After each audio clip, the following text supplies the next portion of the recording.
المضرة بالشعوب والمضرة بالتنمية والمضرة بالأمن والاستقرار وإقلاق الطفل وإقلاق المرأة وإقلاق الشيخ وإخافة السبيل هو الإرهاب. أنا متأكد لا شيخ منكم ولا شخصية اجتماعية أو سياسية أو دينية ترضى بهذا الإرهاب،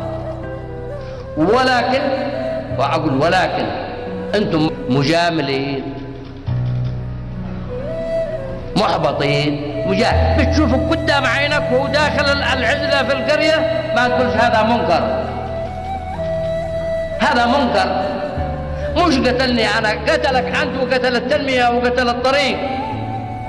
مصالح الشعب اليمني في هذا المثلث مصالح الشعب اليمني لا يمكن ينام ولن يهدأ له بعد إذا استمر التخريب والعنف. قالوا ذي ما زاجره من فؤاد ما ينفعه زاجر الناس.